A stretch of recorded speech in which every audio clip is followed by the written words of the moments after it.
Hello crafty friends, I'm Lean from Studio Kato and I'm so happy you're joining me again today for another video. Today I'm going to talk a little bit about using mixed media for coloring and to make coloring a little bit easier. Now I'm actually coloring a die cut today. This is a mini slimline die cut by Crafty Meraki called Merakulous Mini Slimline. It has a bunch of butterflies. It's very detailed. But I wanted to color it so all of the butterflies could be a different color. There are many ways to do this. You could die cut it and cut it apart and do some die cut inlay. That would be really fun as well. But today I am going to mix some techniques to color this myself. And I'm using watercolors. That also means I am working on watercolor cardstock. Now, first tip for coloring die cuts, especially if you're using watercolor, is to tape them down very well. So actually on the back of this, I have placed a bunch of purple tape, so all of the pieces are kept in place. So that is also already helping me a lot during this process. But another part of it is that I'm going to use many different medias to finish this. I am first laying down a base color of regular watercolor. The great thing about watercolor is that you can blend really easily. So you can see that I'm going from dark to light to the center of the butterflies. For some, I'm even adding in a couple different colors. I'm going from orange to purple on this last one.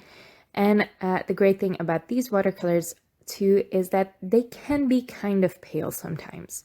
So you can definitely layer them up and intensify their colors, but I'm not doing that today. I am just working on getting a nice even blend throughout all of these butterflies. Because blending is the easiest to do with this medium. Now, another medium that I really like for watercoloring is Karin markers. And the strength of this medium is in the color and in the intensity of it. So layering this on top of the watercolors will give me a more intense color, a darker shade, and I won't have to work on layering them at all because these are already very intense when they go on the page. They're also not as wet as regular watercolors, so they're not going to damage my paper any further because even though it's watercolor cardstock, the more you layer on watercolors, the more you're going to strain your paper.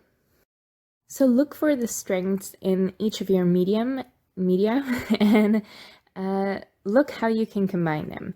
So I am making sure that I put down the watercolor first for a paler look, for a paler base, and then I am adding intense colors with my Karin Brushmarkers, my second medium, to the outline. And what I did here is I just peeled up the outline from the previous bunch of purple tape that I taped behind all of those pieces. So all of the other pieces are still in place on that purple tape. It will make it really easy to reassemble it later. It will take some time, but it will be pretty easy. Here you can see I'm even layering on some orange on that yellow to green butterfly to really make it pop. And for that green and the blue butterfly, and even for the red one, I am going to do at the bottom there. I am going to add black to the very tips of the butterfly wings to really make it dark. I love that contrast of the black. I wouldn't normally use black, but with these watercolors, it's not going to look like straight up black. It's going to look like a very intense version of the color that is the rest of the butterfly. Now we're going to assemble a part of this card already, and I am layering on 2 more of these dies or die cuts from the Merakulous Mini Slimline. I am stacking them together with liquid adhesive, but you can see that all of the pieces are held in place with purple tape on the back of it. Most of the time my die cuts come out with the pieces still in place, so I just turn it over very carefully and place purple tape on the back. Now I am going to glue that outline piece on top of these stacked die cuts. And I am being pretty careful with touching the butterflies because these Karin markers a drawback of them is that they dry very slowly. So to make sure it's adhered properly, I am actually just putting a piece of copy paper on top of it and using that to press everything in place.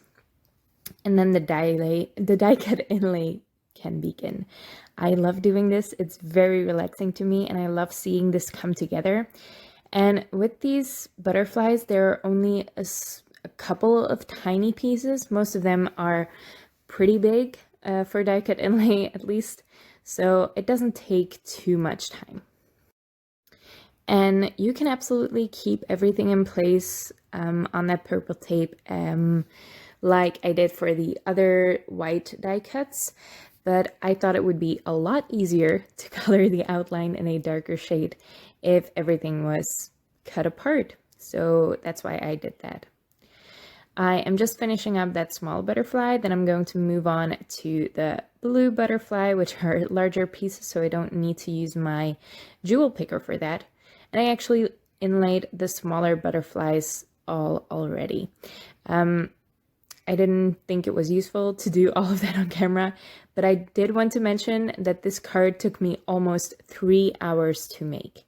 I spent a long time painting this. I like taking my time while coloring, so you can absolutely make this card in under 3 hours. But I just like taking my time with projects like this, especially with this part. I love this part of the card, and that's just using some metallic watercolors to add details on the butterflies. I really wanted to do it for the large blue butterfly because it's so large and it seems less detailed than the others just because of the size and because there's a lot of open space. But then I figured, why not add details to all of them, even the ones that are solid butterflies, so don't have any inlay pieces on them. I am adding some outlines there to make them look a little bit more like the other butterflies. And you don't have to use metallic watercolors for this. The whole point of this video is to use what you have but combine everything for a different look. The great thing about watercolors is their transparency, so that makes it really easy to blend them together. The opacity of these wonderful metallic watercolors is great for layering on lighter details on darker surfaces. So I am putting a lighter blue on top of that darker blue to add some dots. I can't really paint freehand. I'm very bad at drawing and things like that, so dots are really all I can manage here. So I'm just putting a lot of dots on these butterflies, and it's gorgeous, especially because these sparkle. But if you don't have metallic watercolors, maybe you have acrylic paints, those would be great for this, or even pencils might work if they're of good quality. Yeah, just look at your mediums and see what you have and see how you combine everything to make coloring easier. If I had done this project entirely out of alcohol markers, it would have taken me a lot longer than 3 hours, partly because I'm not as good at coloring with alcohol markers, but also because it would be a lot more finicky to get those blends. It would be a lot harder to get lighter details, if not impossible, to get lighter details on top of darker surfaces. So that's the joy of mixing your mediums. Another medium I'm using on this card, although this is a little bit of a cheat, I am just using ink blending for the background. I wanted to do a colored background, but very subtle. So I used a cream colored cardstock, and I'm blending a couple of pink inks on there on the sides. This is the way that I find easiest to make backgrounds, so that's the way I like to do it. I don't like to do it in watercolor. Even if I'm making a 1-layer watercolor card, I will mask all of my images and do some ink blending on there, because that's just so much easier for me than to watercolor a background. So just use what you have and use the strengths of your mediums and use the strengths of you to pull the card together. I'm just gluing that on top of my mini slimline card base. This is actually a top folding mini slimline card base just because I have paper that is tall enough to make this. If you don't, just put a score line on the back side of your panel, make the back panel a little longer, put a score line in there and just glue those together. You know what I mean. It's really, really easy to do. So this is the card. I love that sparkle. It shines so beautifully. The details, they really seem to light up on those butterflies.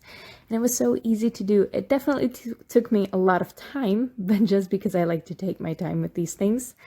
But so simple to do. I love combining my mediums to make things easier on me and to get more out of each of them. I hope you like it too. I hope you like the new Crafty Meraki release, which is what this mini Slimline die is from. I definitely love it. I am in love with all of the dies they released this month. I can't wait to show you more projects with them. And in the meantime, I hope you watch some more watercolor videos. I will leave a playlist linked on top of this video. And I hope to see you soon. Thank you so much for watching, and maybe subscribe if you want to see more of my videos. Bye!